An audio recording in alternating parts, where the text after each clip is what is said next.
Hi there. How are you today, my love? My name is Melih.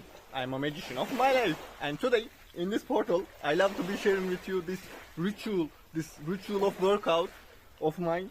Today is Tuesday. Guess what? The day of Mars. And this astrological moments in the Mars and igniting this inner flame within me.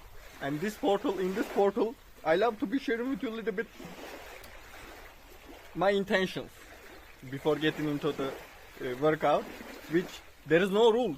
This is freestyle, wild freestyle, non-stop until I feel like I might possibly die. But like, that's the transmutation. Intentions of workout. Transmuting energies into my vessel's growth, which all the dark energy within me, projected upon me, will be and can be transmuted into creations, into growth, which is the transmutation. Igniting my inner flame while strengthening my willpower, which is core. Your soul tied to your core. As strong as your core, as strong as your willpower. My goals to becoming highest version of my body. Armored acts of eternal boosted free will. Diamond back that will reflect my power in dark. Holy shredded thick veins from bottom up. Let's get started, my love.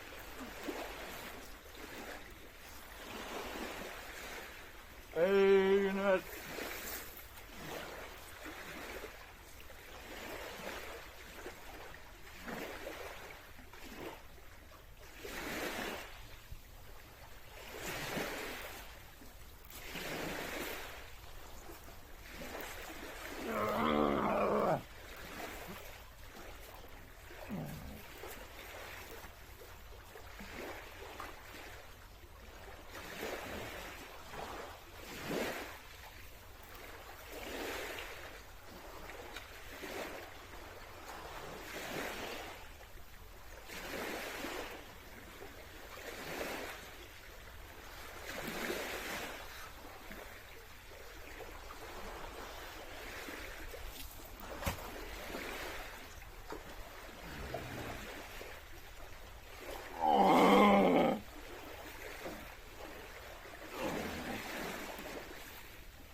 give up, huh? Is this all of you? Huh? Ah.